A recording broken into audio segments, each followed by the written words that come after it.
Joaquina Pires était une jeune fille dégourdie et fonceuse. C'est donc tout naturellement qu'elle a servi d'intermédiaire entre ses parents et sa culture d'accueil, soit le Québec. Et ce rôle s'est étendu bien au-delà de la sphère familiale puisqu'elle en a fait sa vocation.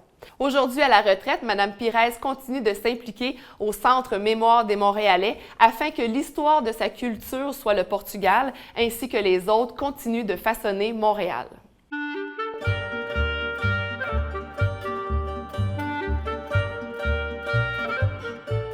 Je suis arrivée au Canada en 1966, au mois de mars, et je n'oublierai jamais la date parce que c'est le 17 mars. Donc le 17 mars pour les Montréalais, je l'ai appris par la suite que c'était la journée de la Saint-Patrick. Donc ce que je me souviens, c'est de voir les lumières de la ville, de l'aéroport de Dorval, et de me dire, parce que j'étais près de l'Hublot, puis j'ai dit, mon Dieu, c'est tellement différent, parce que c'était magique. Parce que je venais d'un village où il y avait à peine commencé à y avoir de l'électricité. Bien que le village d'en face d'où j'habitais, c'était un village où il y avait une centrale hydroélectrique, donc c'était l'autre village était très allumé, très électrifié, tandis que le mien, il y avait les gens les plus pauvres n'avaient pas encore d'électricité à la maison.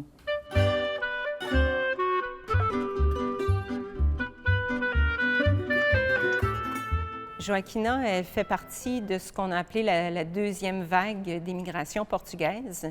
Donc la première commence en 1953 avec une entente bilatérale entre le Canada et le Portugal pour faire venir des travailleurs. Donc la première vague, c'était essentiellement des hommes qui venaient travailler dans des fermes agricoles, dans l'industrie du chemin de fer ou dans les exploitations forestières. Alors que la deuxième vague, donc à partir des années 1960 jusqu'en 1974, les immigrants portugais qui vont arriver pendant cette période-là, ils vont arriver dans le cadre de programmes de réunification familiale. Donc cette deuxième vague-là, elle est différente de la première. On va aussi trouver un nouveau type d'immigrants, des ouvriers spécialisés, des techniciens, des commerçants, donc qui s'ajoutent aux travailleurs manuels de la première vague.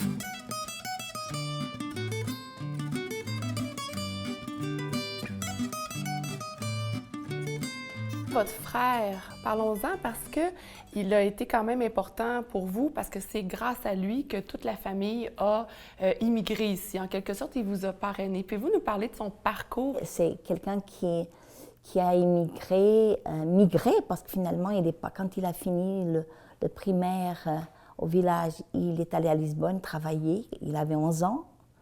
Il est resté 4 ans à Lisbonne, 5 ans à Lisbonne, et il y avait beaucoup de jeunes dans le village, du même village. Puis ils se sont dit, nous ici, on n'est pas bien au Portugal, parce que dans 3 ans, on va aller faire le service militaire, puis on va être obligé d'aller faire la guerre en Angola, au Mozambique ou en Guinée, donc on ne veut pas aller faire le service militaire. Il avait l'intention d'aller en France. 2 ans plus tard, il était à Saint-Malo avec 3 autres garçons du même village. Puis ils ont vu une annonce, on recrute pour le Québec, on recherche des immigrants pour le Québec. Et tous les 3, ils ont dit, pourquoi pas, on va aller faire une demande pour immigrer au Québec. Donc ils ont immigré au Québec. Et il est resté pendant 2 ans ici, tout seul. Et puis, à son grand honneur, il a décidé de parrainer toute la famille. Pour moi, c'est quand même un gros effort parce qu'il avait peut-être une vingtaine d'années, 22, 23 ans.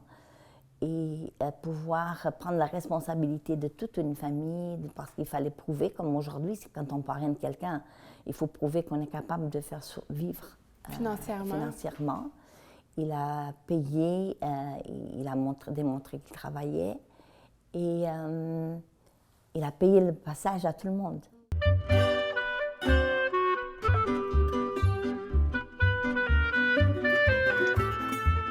De quelle façon le dynamisme de la communauté portugaise au niveau de la culture s'observe à Montréal? C'est vrai que les immigrants portugais ont réussi à créer une communauté vraiment très dynamique, avec peu de moyens, mais on pourrait dire énormément d'efforts et de bénévolat. Ils ont créé un nombre important d'organismes dans tous les domaines et plusieurs sont encore actifs aujourd'hui. Puis c'est des organismes, dans le fond, qui sont des lieux de socialisation, de solidarité. Donc ça, c'est quelque chose de très important, mais qui vont aussi être des vecteurs de la culture, de la langue, des valeurs, des traditions. Et en même temps, ces organismes-là vont aussi favoriser l'intégration à la société québécoise. Là, on parle d'associations socioculturelles. Je mentionnais l'Association portugaise du Canada. Je peux mentionner aussi le Centre portugais de référence et de promotion sociale. Joaquina va travailler là pendant quelques années à titre d'organisatrice et de formatrice communautaire. Donc, elle va travailler avec des groupes de femmes immigrantes pour donner de l'éducation de base, des cours d'alphabétisation ou même aussi des cours sur des questions de droit. Mais on peut dire aussi que c'est une communauté qui est un peu à la croisée des chemins, puisqu'il y a un arrêt de l'immigration portugaise. Dans le fond, à partir de 1974, il va y avoir une troisième vague d'immigration, mais qui va être vraiment moins importante que les autres, parce que le pays redevient un pays démocratique. Dans le fond, 1974, c'est la fin du plus vieux régime dictatorial d'Europe.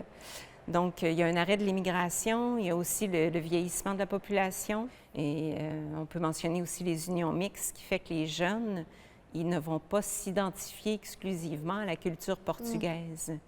Donc, c'est un défi pour la communauté.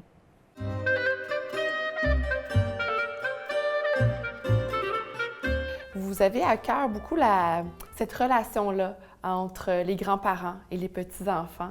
Vous avez fait des projets récemment, entre autres avec le Centre d'histoire de Montréal, où vous mettez en lumière cette relation-là. Pourquoi c'est important pour vous?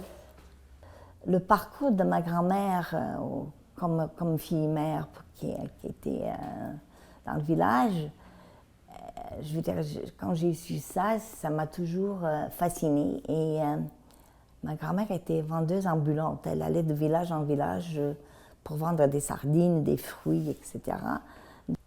Quand elle allait à la foire acheter des vivres pour aller revendre, elle nous donnait toujours. Ses petits-enfants étaient les premiers clients.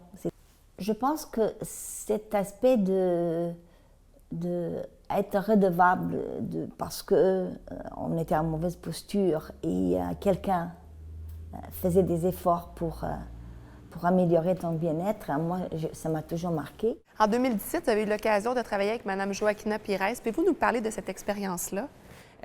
Suite à une lecture publique d'un texte d'un auteur lusophone, ce texte-là, le titre, c'était « Grand-mère vit seule », elle a ressenti tellement une forte émotion qu'elle est allée vers deux de ses amis dans la communauté, un photographe et un vidéaste.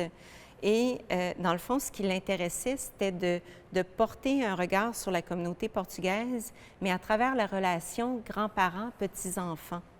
Le rôle des grands-parents, dans le fond, c'est un rôle qui a toujours été majeur, mais qui a évolué au fil du temps, là, mais qui est vraiment encore plus important pour les communautés culturelles, parce qu'il y a toute la question de la transmission de la culture du pays d'origine, la question de la langue aussi, parce que souvent, les grands-parents, leur langue maternelle, c'est le portugais, mais les petits-enfants, leur langue maternelle, c'est le français ou c'est l'anglais. Donc, quelle est cette relation-là? Est-ce qu'il y a une complicité? Donc, Joaquina, c'est ça qui l'a intéressée. Madame Pires, votre cœur est ici. Votre cœur est à Montréal. Ah, mon cœur, il est ici, mais mon cœur, il est là où mon cœur est au Portugal aussi. Je n'oublie pas mes racines, mais mon cœur est là où je vis des belles expériences, de belles rencontres.